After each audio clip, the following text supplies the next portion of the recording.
దేవుడికి కొಡು. మూడనేది నీ టాలెంట్ అని దేవునికి ఇయ్యని. ಇದನ್ನ ಮಾಡು ಅಂದ್ರು.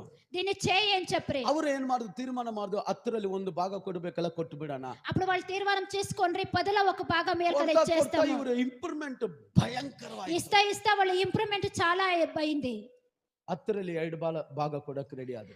10లో 2 భాగం ఇచ్చేదానికి రెడీ అయ్యిరి. 10ರಲ್ಲಿ 5 ಭಾಗ ಕೊಡಕ್ಕೆ ರೆಡಿ ಆದ್ರು. 10లో 5 భాగం ఇచ్చేదానికి రెడీ అయ్యిరి. 10ರಲ್ಲಿ 9 ಭಾಗ ದೇವರಿಗೆ ಕೊಟ್ಟು ₹1 ಇವರು ಎತ್ಕೊಂತಾ ಇದ್ದಾರೆ. 10లో 9 భాగాలు వాళ్ళకి ఇచ్చి ₹1 వాళ్ళు ఎత్తుకుంటారు. ಮನೆಗೆ ಹೋಗಿ ನೋಡಿ, మీరు ఇంటికి పోయి చూడండి, లెక్కిಸಲಾಗದಷ್ಟು ಆಶೀರ್ವಾದ, లెక్కించకూడట్లైన ఆశీర్వాదాన్ని. హల్లెలూయా, హల్లెలూయా, హల్లెలూయా, హల్లెలూయా. ನಾವು ದೇವರಿಗೆ ಕೊಡದೆ ಸಂಪಾದನೆ ಮಾಡದೆ ಒಂದು ದಿನ ಕುಸಿದು ಬೀಳುತ್ತದೆ. దేవునికి కూడా సంపాదన చేస్తే మనది కుసి పడుతుంది. ನಾನು ನಿಮ್ಮ ಮೇಲೆ ಶಾಪ ನುಡಿತಾ ಇಲ್ಲ, నేను మీ పైన శాపం నూతలేదు, ಎಚ್ಚರಿಸ್ತಾ ಇದ್ದಾನೆ. హెచ్చరిస్తా ఉండాలి. ದೇವರಿಗೆ ಕೊಡುವುದರಲ್ಲಿ ಶಿಸ್ತಾಗಿರಬೇಕು. దేవునికి ఇచ్చే దాంట్లో మనం శిస్తుగా ఉండాలి. ನಾನು